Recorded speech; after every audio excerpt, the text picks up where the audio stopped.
All right, so what we're going to talk about now is force. So this is going to be chapter 4, and in chapter 4 we're going to be talking about force. So this is chapter 4, and we're going to be talking about force. So what is this concept of force? Force is simply a push or a pull.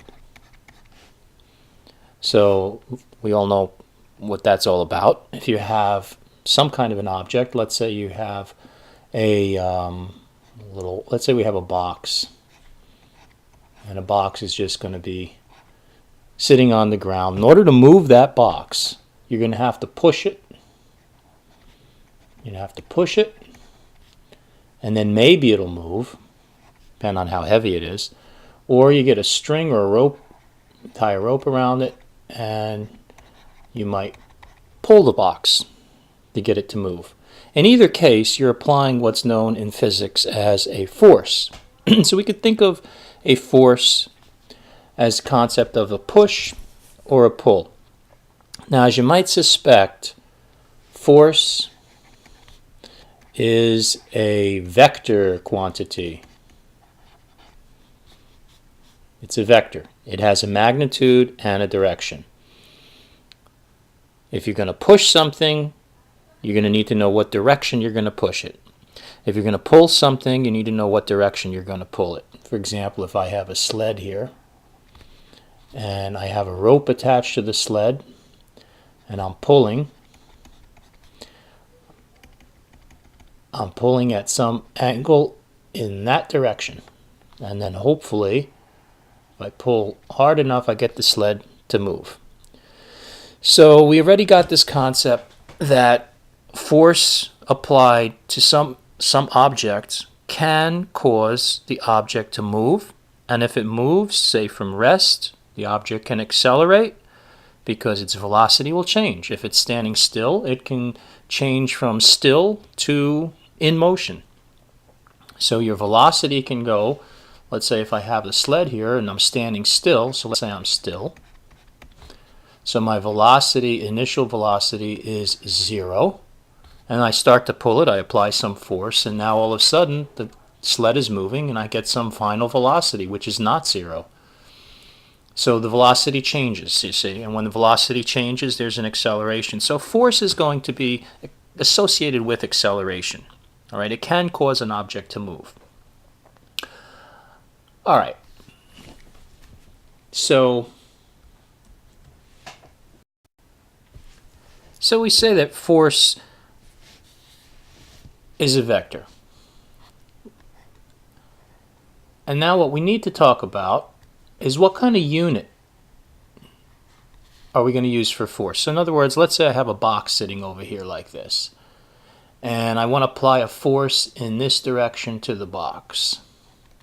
So this is F. That's my vector for the force that I'm going to apply to the box. I'm going to try and move the box. I'm going to try and push it with some force. What kind of unit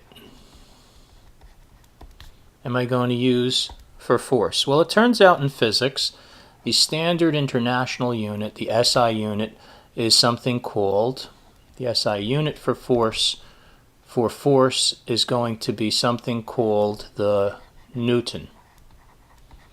These are not the cookies that you eat. Those are good, the Fig Newtons. This is Newton. This is a name after Sir Isaac Newton. And so we have 1 Newton, we abbreviated with the capital letter N, is a unit of force. That's equivalent to about 0.22 pounds. So in other words, if you wanted to get the handle or the feel for what 1 Newton of force feels like, picture putting your palm out, your hand, and picture holding an apple.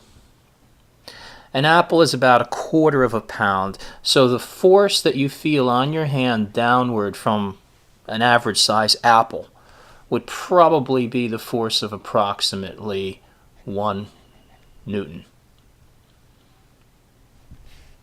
So that's what we use for measuring force. And now what we're going to talk about next is how to make something called free body diagram.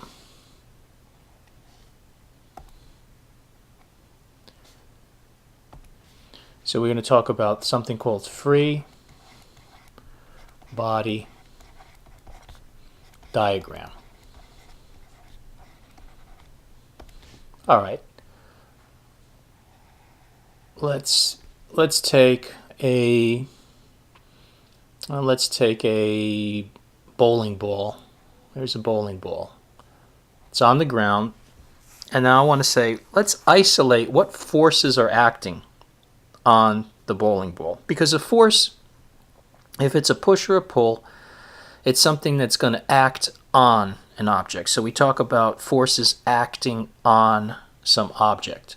Well, the first, and before we even talk about that, there's two kinds of forces that I want to mention today. One is a contact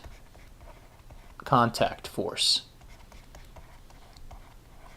That's if your hand touches something and you push it, or something makes actual physical contact with something else and pushes or pulls by physical contact. Those are contact forces, and things like pulling a sled with a rope. All right, the force that you'd apply to pulling on that rope, or the force that the rope is exerting on the sled, or if someone's sitting on a swing and you go behind them and you push, that's a contact force because you're making contact. There are other types of forces that are non-contact forces. So non-contact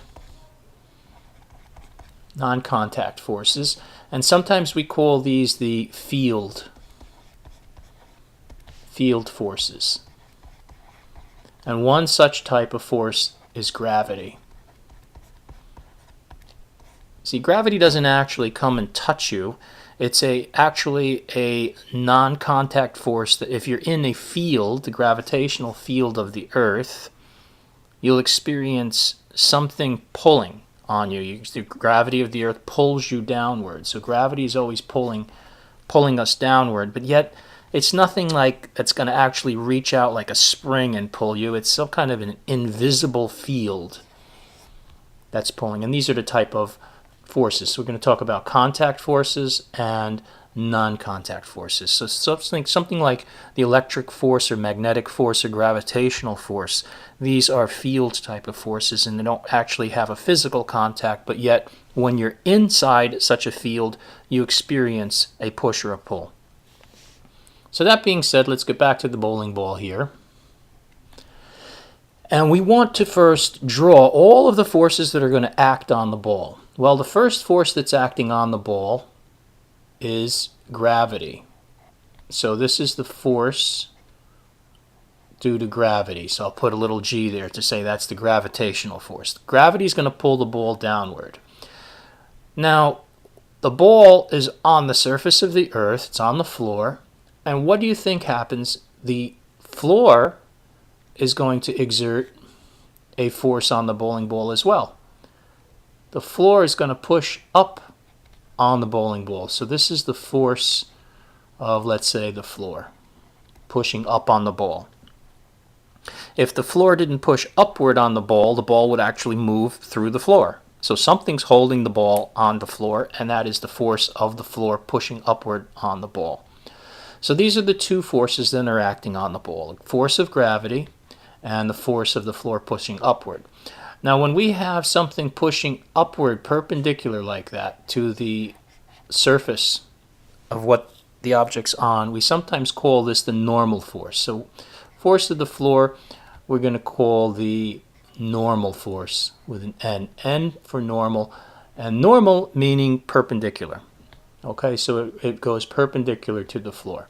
And that's the only two forces right now that we can see that are acting on the ball. If someone came and tried to kick the ball, so if you got someone's shoe here, some guy's foot comes and kicks the ball, then you'd also have a force on the ball due to the foot or the shoe. So there's another force here then on the ball, force due to, let's say, the shoe. So then you'd have 3 forces acting on the ball. Okay, so that's about all I want to talk about in this segment, and we'll talk more in the next segment.